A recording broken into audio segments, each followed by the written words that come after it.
नमस्कार, alive news में आपका स्वागत है। आज हमारे साथ अखिल भारतीय ब्राह्मण सभा के राष्ट्रीय अध्यक्ष पंडित सुरेंद्र बबली हमारे साथ में हैं, जिनसे फरीदाबाद की व्यवस्था और हरियाणा की राजनीति को लेकर, साथ ही जो देश के अंदर साधु संत ब्राह्मण इस व्यवस्था को लेकर कुछ इनके अंदर भी पीड़ा है, उस पीड़ा को लेकर भी हम बात करेंगे।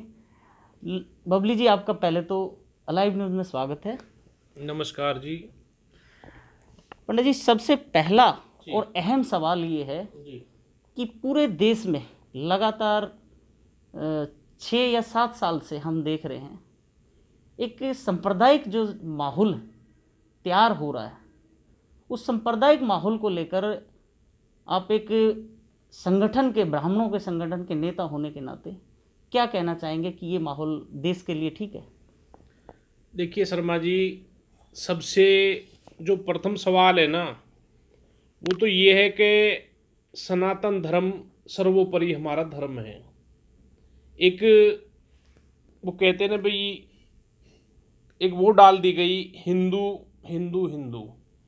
उस हिंदुत्व के नाते में हम डिवाइड हो गए लगभग हजारों प्रजातियों में। ब्राह्मण, राजपूत, वैश्य, दलित, कोई जाट, कोई गूजर, कोई भूमिहार, इस तरह से हमको बांट दिया गया। और बांटने का कारण भी क्या रहा? आरक्षण और वोट की राजनीति। धर्म हमारा सिर्फ जो सर्वोपरि है वो सनातन धर्म है। हमें वही धर्म अख्तियार करना चाहिए। बाकी तो ये मत हैं, किसकी अपनी क्या आस्था है, आस्था अलग चीज़ है, लेकिन जो धर्म है, धर्म विमुख हमें नहीं होना चाहिए। अच्छा, जैसे आपने कहा कि बांटने वाली बात जी, एक हरियाणा के अंदर और जिस क्षेत्र में आप काम कर रहे हैं, सेवा कर रहे हैं लोगों की, उसी क्षेत्र से एक नया कानून जी उपजने की तैयारी हो रही है। उसके लिए कमेटी बनाई जा रही है, जिसे लव जिहाद का नाम दिया गया है। तो उस लव जिहाद को लेकर हरियाणा सरकार पुरजोर से लगी हुई है कि ये कानून सिरे चढ़ाया जाए, इसे बनाया जाए। लेकिन विपक्ष है, जो विपक्षीय दल हैं जी, उसको कुछ और तरीके से दिखा रहे हैं और पेश कर रहे हैं। तो इसमें क्या कहना चाहेंगे? देखिए, लव जिहाद की जहाँ तक बात है, आंकड़े चाहे सरकार पेश ना करे, लेकिन ये एक जहर का काम आज कर रहा है। जैसे स्लो पॉइजन होता है, धीरे धीरे धीरे धीरे इंसान साथ के साथ मरे भी ना, लेकिन वो जिंदा भी ना रहे। हालात ये है। अभी पीछे एक लड़की निकिता सरेराहा गोलियों से भून दी गई। उसके बाद अभी 3 दिन पहले ही एसडीएम नगर में एक नाबालिग लड़की को अपहरण कर लिया गया। तो हालात तो जो है, ये अगर कानून बन जाए तो इसमें किसी को नुकसान और आपत्ति नहीं होनी चाहिए, ये बनना चाहिए। अच्छा पंडित जी, एक महात्मा और संत ब्राह्मणों को लेकर मैं सवाल करूंगा, क्योंकि कोविड का जो समय रहा है, मार्च से शुरू हुआ था, 24 मार्च से, और आज 6 या 7 महीने का करीब हो चुका है ये। लेकिन ब्राह्मणों के लिए कई जगह मंदिर भी नहीं खोले गए थे और हालत बहुत बुरी हो चुकी थी। इसमें बड़े संत भी बड़े पिसने में आए, क्योंकि उनको तो समाज से अगर कोई दान अनुदान मिलता था तो उनका पेट भरता था, लेकिन इस व्यवस्था में वो बहुत बुरी हालत में है। तो इस हालात को लेकर आप देश की सरकार, स्टेटों की सरकार, उनसे क्या कहना चाहेंगे? कुछ है आपके विचार? देखिए, हमने उज्जैन में हमारा सम्मेलन हुआ था, महाकाल मंदिर, हमने वहाँ भी एक मांग उठाई थी। उसके बाद में हमने फरीदाबाद भी माननीय डीसी साहब के माध्यम से राष्ट्रपति और प्रधानमंत्री जी को और एक मुख्यमंत्री हरियाणा सरकार को एक ज्ञापन दिया था कि भाई जब तक ये पुरोहित, शास्त्री और जो कर्मकांडी ब्राह्मण हैं, जब तक मंदिर बंद हैं, शादियाँ बंद हैं, शादी की लिमिट बढ़ा दी गई भी 5, 15, 50 शादियाँ बिल्कुल ब्राह्मणों के दायरे से बाहर हो गई, मंदिर है वो बंद हो गई।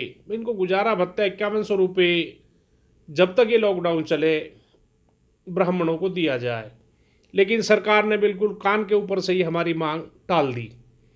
हमने मांग रखी दिल्ली भी, तो ओम प्रकाश शर्मा जी हैं विश्वास नगर से विधायक, उन्होंने हमारी बात को कहीं हद तक पानी दिया। और जो उनके क्षेत्र में मंदिर आए थे शर्मा जी, उन्होंने 5100 रुपये पर पुजारी को, चाहे वो सरकार के कोष से दिए हों, चाहे वो अपने कोष से दिए, उन्होंने तो हमारे एक सम्मान ब्राह्मण होने के नाते वहाँ पे रखा। बाकी सरकार ने कोई सुनवाई नहीं की। जहाँ तक मंदिरों की बात थी, शराब के ठेके, उल जलूल जो प्रतिष्ठान थे वो खोल दिए गए। आस्था का जो घर था वो बंद रखा सरकार ने, जो कि गलत था। अच्छा, एक बड़ी घटना महाराष्ट्र में हुई थी जी। उसमें साधु संतों के साथ जो हत्या का जो मामला किया था, वहाँ के लोगों ने, कुछ राजनीति लोग भी उसमें शामिल थे। तो उस मामले में अभी तक कोई बात सिरे नहीं चढ़ी, उनको न्याय नहीं मिल पाया है। तो इस विषय को लेकर आप लोगों ने कभी अपनी संस्था, क्योंकि आप लोग ब्राह्मणों के हितैषी हैं, संतों के हितैषी हैं, तो कभी बात उठाई आप लोगों ने? देखिए, अभी पीछे करौली भरतपुर भी ये घटना घटी थी। वहाँ पे भी एक पुजारी को मार दिया गया था पेट्रोल डाल करके। तो हमने वहाँ भी मांग रखी थी।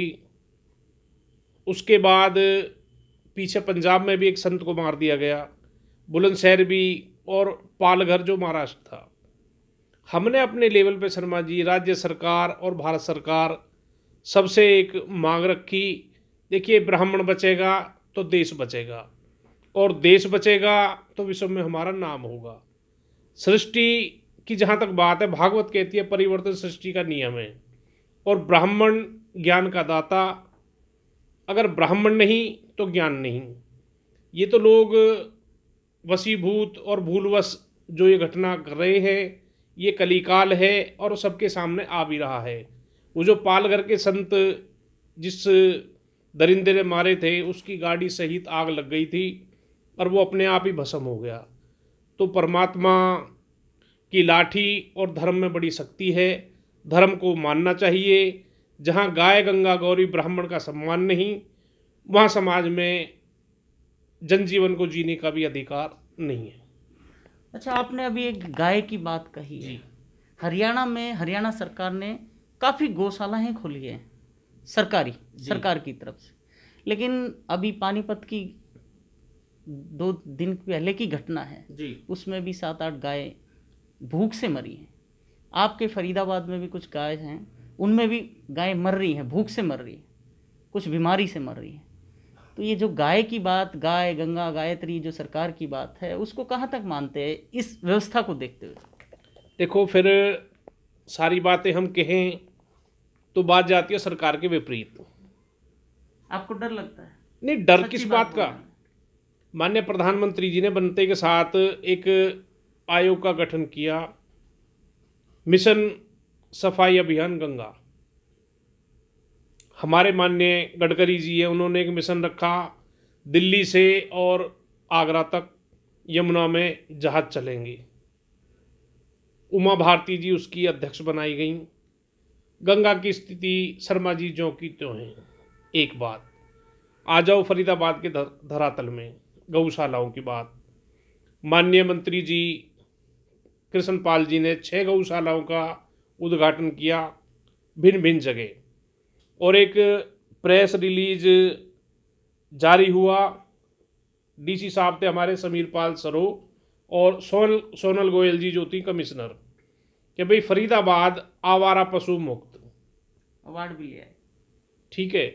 और आप किसी भी विधानसभा में, किसी भी बाईपास रोड पे, किसी भी मेन बाजार में या गली कूचे में आप जाइए, लगभग दुर्घटना से और मरणासन स्थिति में लोग अभी भी बेडों में और कोमा में पड़े हैं।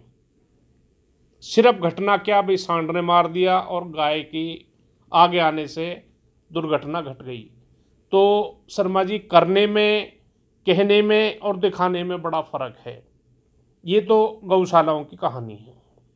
और बाकी जो अंशदान लेके भी अगर अंशदान गौओं को नहीं खिला रहे, तो उनका फिर परमात्मा क्या असर करता है वो सबके सामने जल्दी ही आ जाता है। अच्छा, एक लास्ट सवाल मेरा है पंडित जी।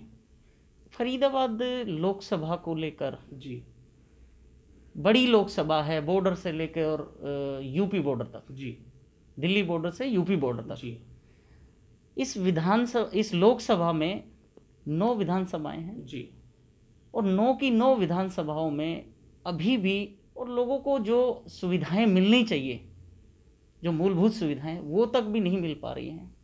सरकार का काफ़ी समय भी हो गया है, विधायकों का भी 1 साल हो गया है, पार्षदों को भी 3 साल हो चुके हैं, सरपंचों को भी 5 साल हो चुके हैं, ठीक है, लेकिन उनको मूलभूत सुविधाएं अभी भी इस लोकसभा में नहीं मिल पा रही हैं। तो ये क्या कहना चाहेंगे इस व्यवस्था को लेकर? देखो, ग्रामीण क्षेत्र की जहाँ तक बात है, सरपंच को पूर्ण अधिकार होना चाहिए।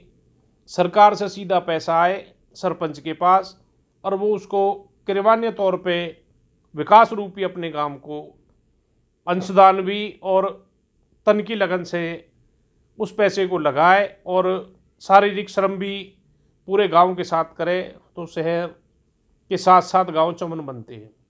और बात आई फरीदाबाद की, देखिए पिछली योजना भी मंत्री भारत सरकार हमारे पास, मंत्री हरियाणा सरकार भी हमारे पास, और वर्तमान में भी मंत्री भारत सरकार हमारे पास और कैबिनेट मंत्री हरियाणा सरकार भी हमारे पास। परंतु दुख का विषय ये है, जैसे थे अन्य फरीदाबाद शहर तो पेरिस बन जाना चाहिए, जहां केंद्रीय मंत्री भारत सरकार हो और कैबिनेट मंत्री हरियाणा सरकार हो, तो कहीं ना कहीं टीस तो प्रत्येक नागरिक के मन में है। जगह जगह सड़कें टूटी हुई, नालियां भरी हुई, सफाई के कहीं नामो निशान नहीं, कूड़े के ढेर लगे पड़े। अभी पीछे एक शरद फाउंडेशन के माध्यम से हमने भी श्रमदान BK हॉस्पिटल किया था, तो उसमें ही स्वच्छता अभियान के तहत माननीय प्रधानमंत्री जी का जन्मदिन था, तो मंत्री स्वास्थ्य अनिल विज जी का बयान आया था कि भाई आप हमें कूड़े के ढेर भेजिए, हम उन कर्मचारियों और उन ठेकेदारों की खबर लेंगे। तो अगर कोई अपनी तरफ से अंशदान करे भी तो फिर भाई कूड़े के ढेर कैसे पड़े। तो बड़ी व्यवस्था चरमराई हुई है शर्मा जी, उसके बारे में विस्तारित कहें तो वो कहते हैं कि भाई चाकू और खरबूजे वाली बातें ही निकल कर सामने आती हैं। देखो पटा जी, आप कहना बहुत कुछ चाह रहे हैं, लेकिन हमारे जो दर्शक हैं उनके सामने कह नहीं पा रहे हैं जी। सरकार के कामकाज से मुझे लग रहा है कि आप संतुष्ट नहीं हैं, लेकिन अभी भी जो सरकार है वो पूरे दावे कर रही है कि रामराज देने की पूरी व्यवस्था है उनके पास, और आने वाले टाइम में रामराज मिलने वाला है लोगों को। क्या कहना? नहीं, रामराज की जहाँ तक बात है ये मान ली बात हमने भाई, और सरकार की जहाँ तक बात है तो सुप्रीम कोर्ट का फैसला था जहाँ तक रामराज की बातचीत है। और भूमि पूजन की ही बात ले लो आप, हमारे 4 शंकराचार्य, भारत की 4 पीठ हैं, बद्रिकाश्रम ज्योतिष मठ, स्वामी स्वरूपानंद सरस्वती जी उत्तर क्षेत्र, पश्चिम क्षेत्र द्वारिका गुजरात, उनके भी शंकराचार्य स्वामी स्वरूपानंद जी हैं, और पूर्व में पुरी जो पीठ है शंकराचार्य स्वामी निश्चलानंद जी, और दक्षिण में जो कांची कामपेटी स्वामी भारती तीरथ जी। इन चारों पीठों में वर्तमान 3 शंकराचार्य, 2 पे तो स्वरूपानंद जी हैं और 2 पे भिन्न भिन्न हैं। उनमें से धर्म आचरण होते हुए, धर्म की एक सत्ता, धर्म की एक धुरी होने के नाते शंकराचार्य जी को भूमि पूजन में उस न्यास का अध्यक्ष होना चाहिए था, और शंकराचार्य जी की उपस्थिति में भूमि पूजन होना चाहिए था, जो कि कोई भी शंकराचार्य हमारा वहाँ पे उपस्थित नहीं था। ये तो है बात सनातन धर्म के विपरीत जाने की। और जहाँ तक राम मंदिर की बात है, उसमें एक भी महानुभाव वहाँ नहीं पहुँचा, बल्कि महाराज जी ने ये किया था कि भाई जो मुहूर्त है वो आज बिल्कुल निषेध है, मुहूर्त नहीं बनता, आप इसको देव उठने के बाद में करें तो ज़्यादा शोभा होगी। जहाँ तक मंदिर की बात थी, शिलालेख में भी गया था अयोध्या, वो बनकर तैयार थे, सिर्फ एक के ऊपर एक क्रेन से वो टेकने थे।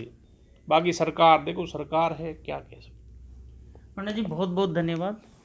ये थे हमारे साथ पंडित सुरेंद्र बबली जी, जिन्होंने अपनी बात ब्राह्मण सनातन धर्म को लेकर शुरू की, और सरकार तक जो बात उन्होंने, जो पीड़ा है उनकी, आप साफ देख सकते हैं कि सरकार की कार्यशैली से ये खुश नहीं है। लेकिन देखना ये है कि अब सरकार रामराज स्थापित करने में व्यस्त रहेगी या लोगों की मूलभूत सुविधाओं को भी ध्यान में रखेगी। खबरों की विस्तार से जानकारी के लिए सब्सक्राइब करें हमारा चैनल और क्लिक करें बेल आइकन पर ताकि कोई भी खबर आपसे अछूती ना रह सके।